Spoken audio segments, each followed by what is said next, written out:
Hello, welcome to Sabi ni Dais Vlog, ang kwento ng mga buhay, ang buhay nyo, buhay namin, sa mga tuwid. In short, ang chismosong daddy. Hindi pa para lang may share tayo na mga buhay-buhay na ginagawa ng mga tao dito sa Japan at saka sa ibang panig ng mundo. At makikita nyo ang sobrang dami ng highlights ko. Yan po uso ngayon. Magpa-stress ka, libre po yung tubo niyan. Gray. Ayan. Andito po ako sa veranda at medyo galing po ako sa convenience store at bumili ako ng yung version nila ng yakibihon. Tikman natin kung masarap. Ayan. Ngayon po ay mainit pero kayang-kaya na po yung carry na po yung init. At mag-autumn na po dahil September na, bare months na mga kaibigan. Anong latest na sa Pilipinas? Hindi ako masyadong nanonood ng kung anong mga latest dyan dahil minsan nakaka-stress hindi po na maganda o hindi nakakatuwa. Hindi nakakaganda lalo na puro negative ng news. Hindi po maganda sa mental health. Ngayon pakita ko po sa inyo, natirik na ang araw.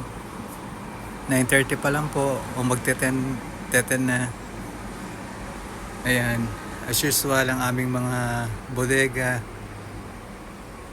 Ganun pa rin. Saksakan pa rin ang daming kalat. Okay. Marami pa ring mga tapon na po kami ng mga basura. Ayan po ay reserve para sa susunod na pagtatapon ng basura. Okay, papasok na po tayo. Medyo hindi po ako mag-iingay gawa na natutulog pa po si sister.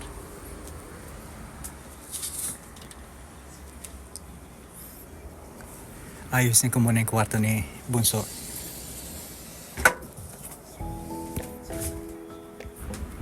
Pumasok na po ako dito sa kwarto at pinasok ko na yung kwarto ng anak ko. At makikita nyo na maraming ginamit na tubig, hindi naman inuubos. Kaya ang ginagawa ko, isinasalin ko sa panibagong lalagyan para maubos niya yung tubig. Kasi sayang po yung binibili. Kasi namana niya sa mami niya na pagkakabili, hindi naman inuubos, bili ng bili. Sayang naman ang pera. Sana binili ko na lang ng lobo. Ayan, bali 3 yan. Sinalin-salin ko na sa mga bote at nandito na tayo sa kusina. Tapon tayo ng basura. Makikita nyo yung basura naka-open kasi sayang po yung lalagyan. Sayang naman yung ilalagay nyo pa dahil binabayaran natin ng 5 yen. Ayan. Sine-check ko kung okay pa o marami na labahin at kukunti pa. Siguro sa hapon na ako maglalaba pagdating ng aking estudyante. At kailangan laging malinis ang CR kahit na ulit-ulit o kahit na hindi na dumihan, kailangan laging lilinisin, pupunasan at i-sprayan dahil kailangan po na malinis ang ating CR para wala po tayong makuhang mikrobyo o anumang pagmumula ng sakit sa bahay. Ayan po, kuskus dito, kuskus doon. Para po tao yan, parang pinaliliguan din natin yan dahil isa po yan sa pinaka-importante nililinis sa bahay. Ayan, kuskus dito, kuskus doon. Pwede ka pa matulog dito sa CR namin dahil napakalinis po at napakabango. Ang importante po dyan yung inupuan. Tsaka po minsan hinuhugot ko yung dyan, yung bidet.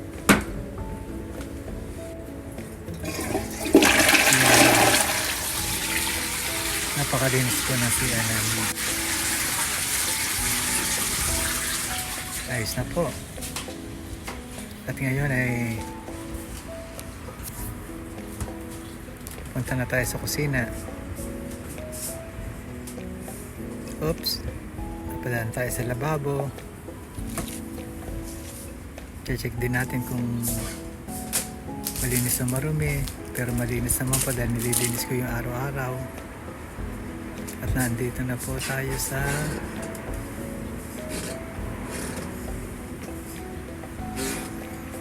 kwarto.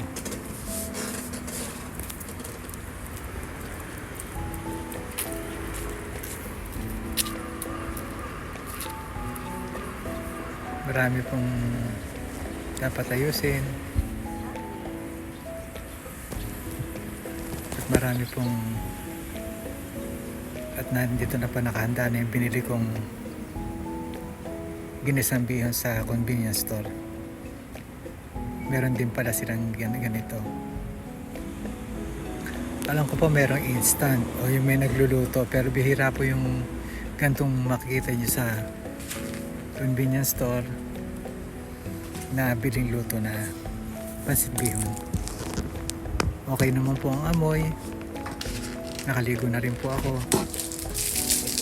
Kaya wala na amoy ang kilikili na dati. Nandito na po ako para kumain. Kakain na po ako ng pansit bihon. Nabili sa convenience store. Titikman po natin kung anong lasa. Kasi mahirap po yung magluluto ka tapos iluluto kayo. Siyempre po, Pinoy style, kahit na po ang bihon ay galing sa kanin, kailangan natin ng kanin pa. Gagawin natin ulam ang bihon. Yan. Diet si Daddy. Pero sandama ko yung bihon. Yan po ang bihon. Meron po natirang bistek na chicken. Niluto po ni sister. Kaya meron pa po akong extra ulam. Dito po kasi hindi kami natatapunan ng pagkain dahil kinakain din namin ng mga tira. Dahil mahirap po magtapon baka gabaan at mahirap din po na sa Pilipinas nga po ay marami nagugutom. Halos kumakain ng pagpag. Kailangan natin wag tipirin natin sarili at kailangan natin kumain. Ayan po, pasensya na kayo sa subo ko at Tom Jones na si Daddy. Medyo matabang ang panlasa ko kumpara sa mga niluluto natin sa Pilipinas. Pero may kukumpara ko po yung bihon na kinakain ko doon sa bihon na nilalako na nasa plastic na o nasa supot-supot na. Kaparehan niya po yung lasa. Bihira po kayong makakakita ng karne. May carrots po, may repolyo.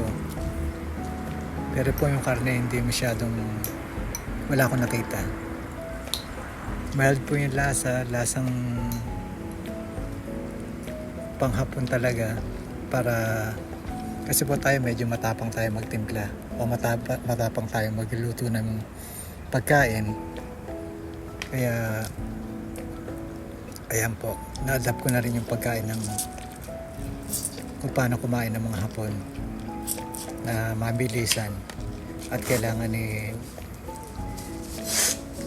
subo agad. Hindi po uso yung pasosyal.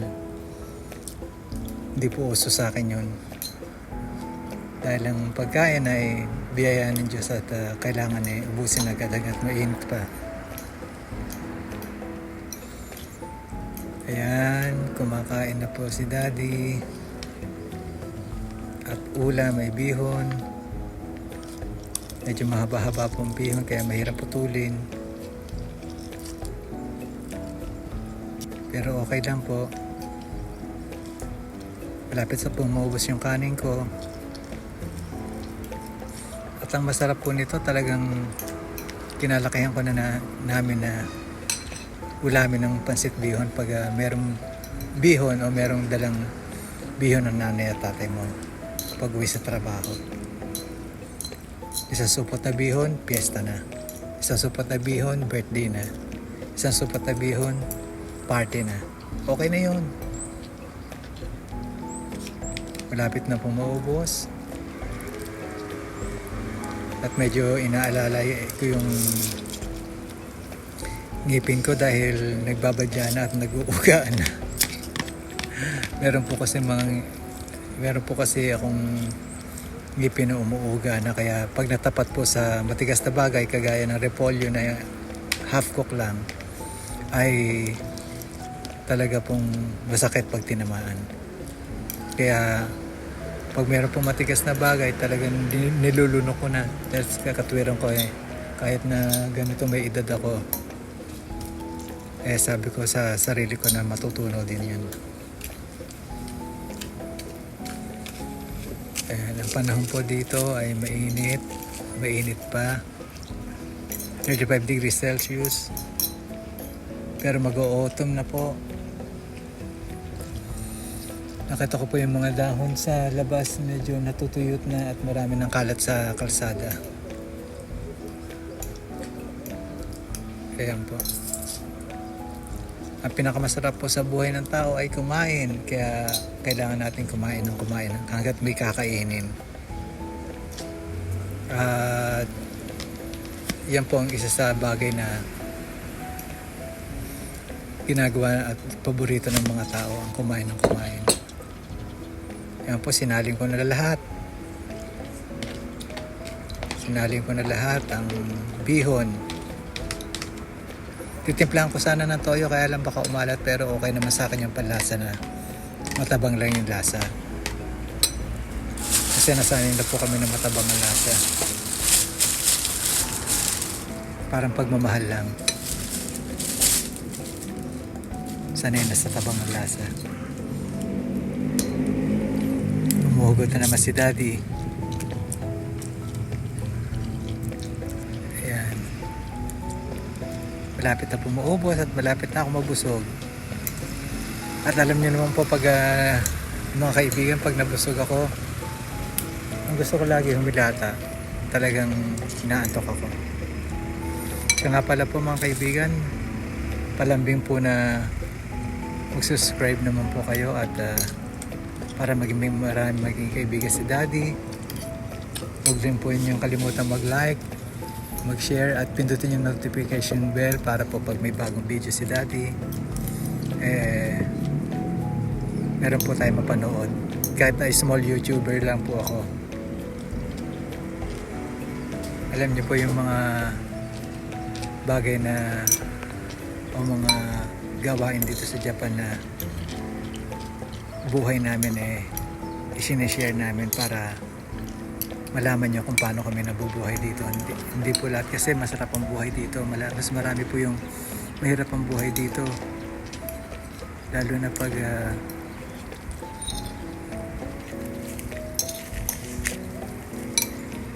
wala kang trabaho at may sakit ka.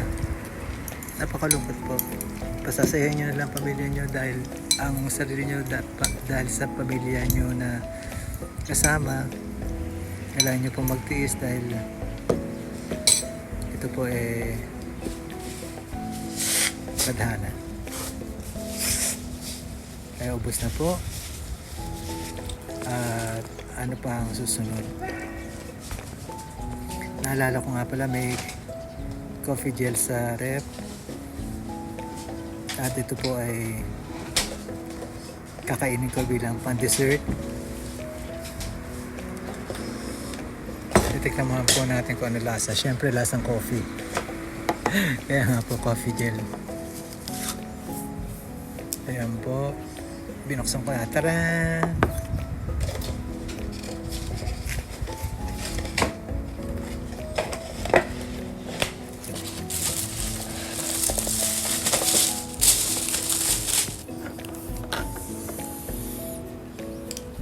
nilagyan ko na po ng milk o cream para po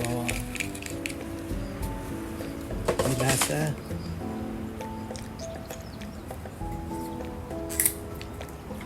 At ilagay ko pa yung isa dahil alam kong magkukulang. Tapos wala po kayong gagawin kundi haluin. Tapos saka natin titikman ang coffee gel.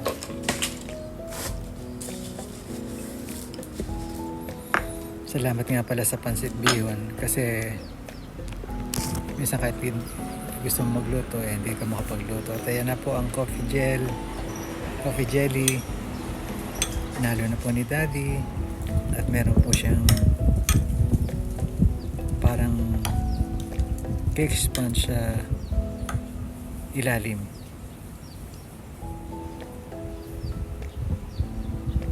At usugan na po natin lasa.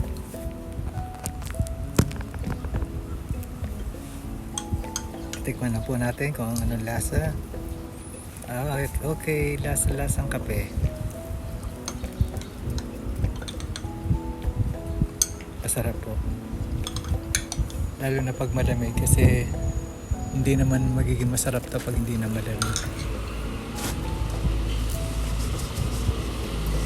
Kaya po mga kaibigan, sana mag-iingat kayo at mag-iingat kayo sa inyong pinaroroonan at huwag kalimutang magdasal at magpasalamat sa Diyos sa mga biyayang nakukuha natin, lalo na yung mga pagkain kinakain natin araw-araw at nakahain sa lamesa.